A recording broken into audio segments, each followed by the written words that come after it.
Shri Vishnu cinema అంటే కొత్తగా ఏం ఎక్స్పెక్ట్ చేయకూడదు. ఉన్న దాంట్లోనే కామెడీ ఉంటే చాలనుకోవాలి. ప్రతిసారి ఇదే చేస్తున్నాడు కదా ఈ హీరో. ఇప్పుడు కూడా ఇదే మ్యాజిక్ చేయాలని వచ్చాడు. తనదైన కామెడీ టైమింగ్తో శ్రీ విష్ణు ఈ సినిమాకు ప్రధాన బలంగా నిలిచాడు. కొన్ని చోట్ల ఫన్ బాగా వర్కౌట్ అయింది, కానీ ఎఫర్ట్లెస్గా చేయాలనే ప్రయత్నంలో కొన్ని సీన్స్లో కొంచెం ఓవర్గా రొటీన్గా చేశాడేమో అనిపించింది సినిమా చూశాక. అండ్ హీరోయిన్ నయన సారికకు మంచి పాత్ర దక్కింది.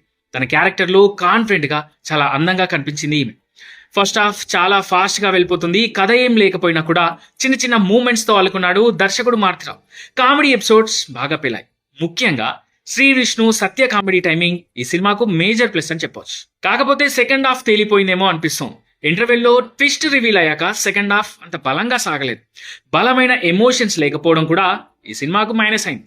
నూతన దర్శకుడు యదునాథ్ మారుతిరావు హీరోయిన్ పాత్రను కాస్త డిఫరెంట్గా రాసుకొని శ్రీ విష్ణు సత్యల కామెడీ టైమింగ్తో సినిమాను నడిపించేద్దాం అనుకున్నాడు.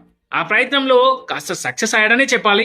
ఎందుకంటే నవ్వులు కూడా బాగానే వర్కౌట్ అయ్యాయి, కానీ సెకండ్ హాఫ్ మాత్రమే కాస్త డల్ అయిన ఫీలింగ్ కలుగుతుంది సినిమా చూసాక. ఆడియన్స్ని ఎలాగైనా నవ్వించాలన్న దర్శకుడి తాపత్రయం ఫస్ట్ హాఫ్లో కొంతవరకు వర్కౌట్ అయింది. కానీ 5-6 మంచి క్యారెక్టర్ ఆర్టిస్టులు ఉన్నా కేవలం హీరో చుట్టూనే కామెడీ మొత్తం నడవడం ఈ సినిమాకు కాస్త మైనస్ అనిపిస్తుంది. ఫస్ట్ హాఫ్ అంతా ఎలాంటి బోర్ లేకుండా డీసెంట్ కామెడీతో సాగిపోతుంది. ఇంటర్వెల్ దగ్గర వచ్చే కాన్ఫ్లిక్ట్ పాయింట్ కూడా బాగా వర్కౌట్ అయింది. కానీ సెకండ్ హాఫ్ మొదలైన కొద్దిసేపటికే సినిమా రొటీన్ ట్రాక్లోకి వెళ్ళిపోతుంది. క్లైమాక్స్కి ముందు వచ్చే 30 నిమిషాల డ్రామా ఏమాత్రం ఆసక్తికరంగా లేదు.